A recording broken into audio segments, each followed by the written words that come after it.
ప్రియులారా, మన ప్రభు అయిన యేసుక్రీస్తు నామములో మీకు శుభోదయం. ప్రతిదినం ప్రభుతో అనుదిన ఆత్మీయ ఆహారం. జూన్ 11 గురువారం. నేటి లేఖన పఠనం యెషయా గ్రంథం 49వ అధ్యాయము 1 నుండి 13 వచనాలు. నేటి ధ్యాన లేఖనం యెషయా గ్రంథం 49వ అధ్యాయము 6వ వచనం. నీవు యాకోబు గోత్రపు వారిని ఉద్ధరించున్నట్లును ఇశ్రాయేలులో తప్పింపబడిన వారిని రప్పించున్నట్లును నా సేవకుడివై ఉండుట ఎంతో స్వల్ప విషయము. బూదిగంతముల వరకు నీవు నేను కలుగజేయు రక్షణకు సాధనమొగటకై అన్యజనులకు వెలుగైయుండునట్లు నిన్ను నియమించి ఉన్నాను. వ్యాఖ్యానాంశం: యెహోవా నియమించిన సేవకుడు. మొదటి భాగము సమకూర్చును. వ్యాఖ్యానాంశం: యెహోవా నియమించిన సేవకుడు.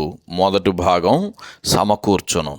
వ్యాఖ్యానం: యెషయా గ్రంథంలో ఇక్కడ నుండి ఒక ప్రాముఖ్యమైన క్రొత్త విభాగం మొదలవుతుంది. అదేమంటే, ఇశ్రాయేలు అపనమ్మకస్తుడైన సేవకుడని రుజువు చేయబడిన తర్వాత యెహోవా వారికి బదులుగా క్రీస్తును విధేయుడైన సేవకునిగా మన ముందుకు తీసుకువస్తున్నాడు. ఆయన యందు దేవుడు మహిమపరచబడి ఉన్నాడు. ప్రారంభంలో చూడగా యెహోవా జరిగించిన కార్యము వ్యర్థమైనట్లుగా కనిపించవచ్చు. యెషయా గ్రంథం 49వ అధ్యాయము 4వ వచనం చదవండి. ఇశ్రాయేలు మరలా ఒక జనాంగముగా సమకూర్చబడలేదు సరిగదా, వారు మెస్సయ్యను కూడా తిరస్కరించారు. ఇంత వ్యతిరేకత ఉన్నను క్రీస్తు తనకు కలిగిన వేదనను చూచి తృప్తి నొందును అని యెషయా గ్రంథం 49వ అధ్యాయము 5-6 వచనములు, అలాగే యెషయా గ్రంథం 53వ అధ్యాయము 11వ వచనం కూడా మనకు నిశ్చయతను కలుగజేస్తున్నాయి. ఇప్పుడు చెదరిపోయిన దేవుని పిల్లలు పరలోకపు కుటుంబముగా ఏర్పడుటకు సమకూర్చబడుచున్నారు అని యోహాను సువార్త 11వ అధ్యాయము 51-52 వచనాల్లో చదువుతాం.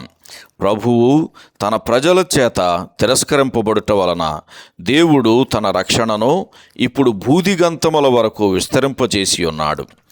యెహోవాకు మరియు ఆయన పరిశుద్ధ సేవకుడైన యేసునకు మధ్య జరిగిన ఈ సంభాషణ ఎంత ఆశ్చర్యకరమైనది! మనుష్యుల చేత నిరాకరింపబడిన వాడును, జనులకు అసహ్యుడును, నిర్దయాత్ముల సేవకుడునగు ఆయనతో దేవుడు మాట్లాడుచున్నాడు అని యెషయా గ్రంథం 53వ అధ్యాయము 3వ వచనం చదివితే మనకు అర్థమవుతుంది. ఆయన దేవుని హృదయమునకు ఎంతో అమూల్యమైన వాడు. అందువలననే ఈ పరిస్థితులన్నీ త్వరలో మార్చబడతాయని ఆయనకు వాగ్దానం కూడా చేశాడు. ఆయన తన మహిమతో ప్రత్యక్షమైనప్పుడు ఆయన ఎదుట సాగిలపడి ఆయనకు నమస్కరించుట భూరాజుల వంతు అవుతుంది. ఆయనను చూచి రాజులు లేచి నిలవబడగా అధికారులు ఆయనకు సాష్టాంగపడతారు.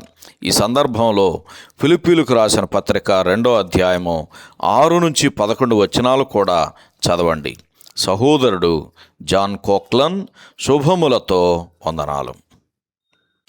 ఈ సందేశాలకు సంబంధించి కానీ బైబిల్కు సంబంధించి కానీ మీకేమైనా ప్రశ్నలు ఉంటే ఈ క్రింది నంబరుకు వాట్సాప్ ద్వారా పంపించండి.